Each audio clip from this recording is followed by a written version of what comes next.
Friday. Pero bago tayo dumako sa ating issue na bibigyan ng opinion, dito muna tayo sa ating Food for the Soul and Food for the Spirit.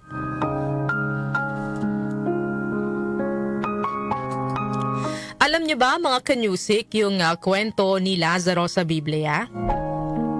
Yan po ang ating pagsasaluhan dito po sa ating Food for the Soul and Food for the Spirit ngayong araw po ng Friday. Isang lalaking nagngangalang Lazaro ang nakatira po sa Betania kasama ang kanyang kapatid na sina Maria at Marta. Mahal ni Jesus si Lazaro ang kanyang mga kapatid at mahal din po sila ni Jesus. Isang araw, nagkasakit ng malubha si Lazaro. Nasa ibang bayan noon si Jesus. Nagpadala ng mensahe sina Maria at Marta sa kanya na may sakit nga po itong si Lazaro at umaasa silang darating agad si Jesus upang pagalingin ang kanilang kapatid. Ngunit dumating si Jesus 4 na araw nang patay si Lazaro. Sinabi ni Marta kay Jesus na buhay pa sana si Lazaro kung napaaga siya ng dating. Sinabi naman ni Jesus na muling mabubuhay si Lazaro. Tinanong niya si Marta kung naniniwala siya sa kanya. Sinabi naman ni Marta na oo. Alam niya na si Jesus ang tagapagligtas. Nagpunta si Jesus sa kuwebang pinaglibingan ni Lazaro. May malaking batong nakatakip sa harap nito. Inutusan niya yung mga tao na alisin yung bato na nakatakip sa libingan ni Lazaro. Tumingin naman sa langit si Jesus. Pinasalamatan niya ang Ama sa langit sa pagdinig sa kanyang mga panalangin. Pagkatapos, sa malakas na tinig, pinalabas niya ng kuweba si Lazaro. Lumabas si Lazaro ng buhay. Mula sa kamatayan ay ibinalik siya ni Jesus. Naniwala na ang marami sa mga taong nakakita ng himala na si Jesus ang tagapagligtas. Ano po ang mensahe na nais iparating sa atin ng kwentong ito ni Lazaro? Bukod po sa mensahe ng pagkakaroon ng matinding paniniwala o pananampalataya sa himala na kayang gawin ni Jesus, ay may iba pa ng mensahe na nais pong iparating sa atin ng kwentong ito ni Lazaro. May bahagi po ng kwento kung saan inutusan ni Jesus ang mga tao na alisin ang batong nakaharang sa libingan ni Lazaro. Siguro mapapatanong yung iba, kaya nga bumuhay ng patay ni Jesus, pero bakit kailangan niya pang iutos yung pag-alis ng bato sa libingan? Hindi ba't mas madali namang magpagalaw ng bato kaysa bumuhay ng isang patay? Pero sa bahagi pong yan ng kwento, may aral din pong nais sabihin sa atin. Nais po ng Panginoon na magkaroon tayo ng ambag sa himalang hinihiling natin sa Kanya. Ika nga po, nasa Diyos ang awa, nasa tao ang gawa.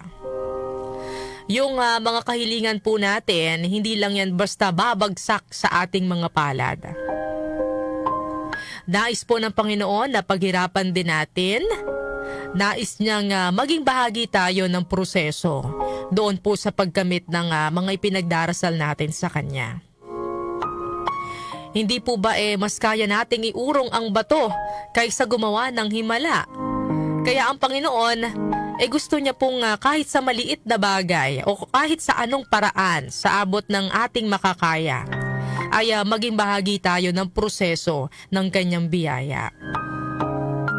Gaya po ng isang magulang, ang Ama sa langit po ay nais din tayong turuan na magsikap at hindi lang basta umasa.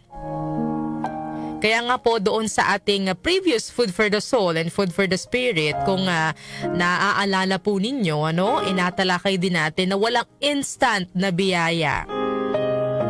Bagaman nandyan ang Diyos nakagabay at dumidinig sa ating mga panalangin, gusto niyang pagsumikapan din po natin ang mga bagay na hindi natin, ang mga bagay na gusto po natin sa ating buhay. Kung ang role po ng Panginoon ay gumawa ng himala, Ang role naman natin bilang tao ay sumunod sa Kanya. Gawin po natin ang lahat ng kaya natin at ipagkatiwala naman po natin sa Diyos ang mga bagay na hindi natin kaya. Kayong mga ka-music, ito naman ang aking katanungan sa inyo para po sa ating Food for the Soul. Papaano po ninyo na ipapakita ang inyong effort, yung inyong parte sa tuwing may hinihiling kayo sa Panginoon? Kasi yun nga po ang gusto ng Panginoon, di ba? Kapag mayroon po tayong hinihiling sa Kanya, gusto niya mayroon din po tayong ginagawang effort. Ginagawa din po natin yung parte natin para po makamit natin itong mga ipinagdarasal natin sa Kanya. So ayan mga ka-music, baka may gusto kayong idagdag sa ating Food for the Soul and Food for the Spirit sa ating reflection ngayong araw po ng Friday. Ipadala po yan sa ating text line 0929-321-8738 at pwede rin po kayong mag-comment sa ating Facebook Live at sa ating YouTube channel. Ang ating namang pong verse of the day ay James chapter 2 verse 17. In the same way, faith by itself, if it is not accompanied by action, is dead. Ang pananampalataya po ay hindi lamang tungkol sa salita o paniniwala sa isipan. Ito ay dapat nakikita rin sa ating mga gawa. Hindi po pwedeng sinasabi natin na naniniwala ako sa Diyos. Ay matindi yung pananampalataya ko sa Diyos. Pero hindi naman po ito nakikita sa ating mga gawa, no? Kung tunay tayong nagtitiwala sa Diyos, makikita ito sa paraan ng ating pagsunod. Gaya po ng mga taong inutusan ni Jesus na alisin yung nakatakip na bato doon po sa libingan ni Lazaro, ang kanilang pagsunod ay patunay ng kanilang pananampalataya. Ganito rin po sa buhay natin, may mga bagay na imposible para sa atin at doon gumagawa ang Diyos ng himala. Ngunit bago niya ipakita ang kanyang himala, kailangan munang makita ng Panginoon na ginagawa natin ang parte natin sa abot ng ating makakaya. Yan po ang ating Food for the Soul and Food for the Spirit ngayong araw po ng Friday.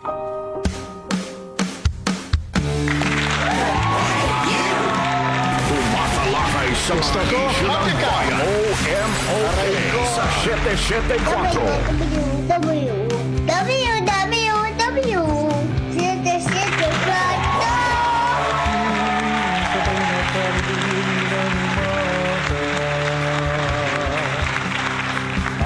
Ayo'y magtipon, makinig at makibaka.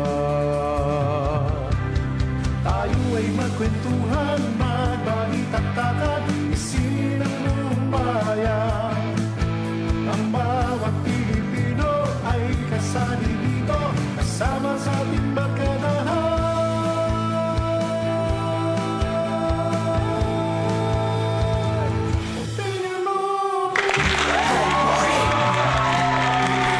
Binabati ko kayo na isang napakagandang Friday morning sa ating lahat. TGIF, thank God it's Friday.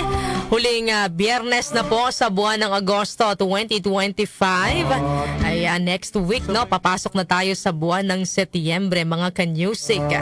Ayan mga ka-music, sana mayroon po kayong natutunan na aral sa ating Food for the Soul and Food for the Spirit ngayong araw po ng Friday.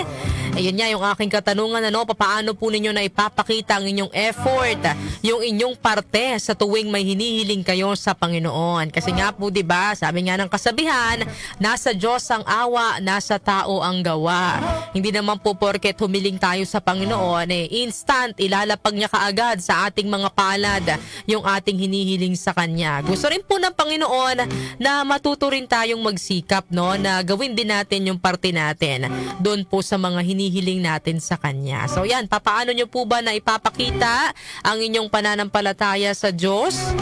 At yun nga po, tayo po ang gagawa ng kaya natin at Diyos naman ang bahala sa mga bagay na hindi natin kaya. So yan, sa ating pong food for the Soul and Food for the Spirit ngayong araw po ng Friday, baka may gusto po kayong idagdag sa ating reflection mayroon po kayong gustong ibahagi na related po dito sa ating pinag-usapan ngayong umaga, pwedeng-pwede po yan sa ating programa, at mababasa po natin yan hanggang mamayang alas 9 ng umaga. Ipadala po yan sa ating text line 0929-321-8738. Sama-sama po tayong magbigay ng inspirasyon sa bawat isa po sa atin. Siyempre, yung mga kwento nyo po, maaari pong magbigay ng inspirasyon sa iba din pong nakikinig sa atin. At syempre, bukas din ang ating Facebook Live.